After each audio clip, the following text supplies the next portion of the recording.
Hello बच्चों, कैसे हैं आप। उम्मीद करती हूँ आप बढ़िया और एकदम मज़े में होंगे।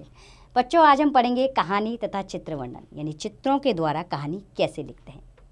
बच्चों, कहानी को पढ़कर मित्रों को आप भी सुनाएं तथा चित्रों के अनुसार खाली स्थान भरें। बच्चों, इस कहानी में कुछ शब्द दिए गए हैं और कुछ रिक्त स्थान हैं। रिक्त स्थान के सामने जो चित्र है, आपने वो चित्र देखकर रिक्त स्थान पूर्ण करने हैं। एक दो रिक्त स्थान मैं पूर्ण करूँगी, बाकी आप कीजिएगा। जैसे कि कहानी शुरू करते हैं हम। एक किसान था, किसान का चित्र है। उसके पास थोड़ी सी ज़मीन थी, लेकिन उसकी ज़मीन पर कुछ नहीं उगता था क्योंकि वह बहुत कठोर हो चुकी थी। अब इसके आगे की कहानी आप स्वयं चित्र देखकर लिखिए।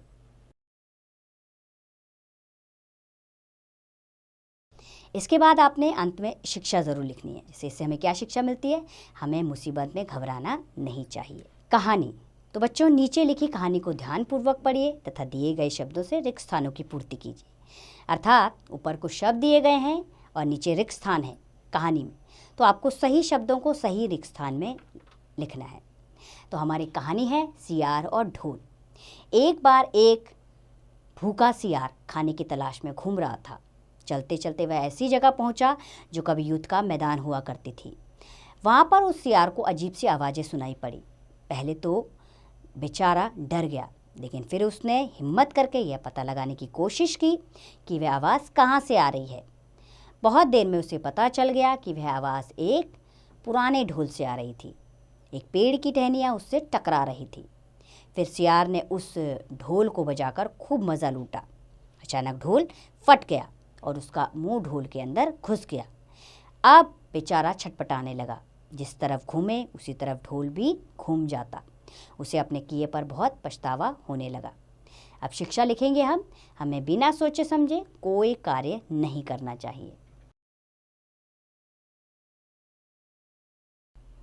तो अगली कहानी चित्र वर्णन के माध्यम से करनी है, अर्थात चित्र देखना है और उसके अनुसार पूरी कहानी स्वयं लिखनी है। तो जैसे हमारे सामने चित्र दिए गए हैं, उसके अनुसार हम कहानी लिखते हैं। जैसे पहला चित्र है, एक पेड़ के नीचे एक शेर सोया हुआ था। शेर गहरी नींद में था, लेकिन तभी अचानक इसके ऊपर एक चूहा आकर कूदने लगा। चूहा जोर जोर से शेर के ऊपर कूदने लगा, जिससे शेर की आंख खुल गई और शेर ने चूहे को अपने पंजों में दबोच लिया।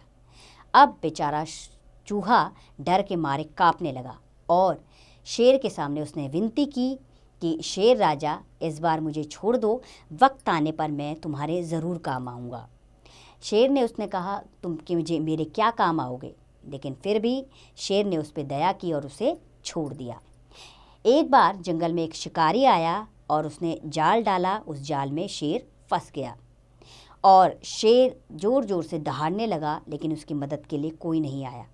लेकिन तभी उसकी आवाज़ उसके मित्र चूहे ने सुन ली। चूहा तुरंत दौड़ कर गया और उसने अपने पैने नुकीले दांतों से जाल को कुतर दिया और इस तरह शेर आज़ाद हो गया और शेर खुश हो गया। तो बच्चों, इस कहानी से हमें यह शिक्षा मिलती है कि अगर आप किसी की मदद करेंगे तो बदले में वह आपकी मदद अवश्य करेगा, जैसे इस कहानी में हमने देखा। अब आप भी इस तरह कहानी लेखन का अभ्यास स्वयं कीजिए।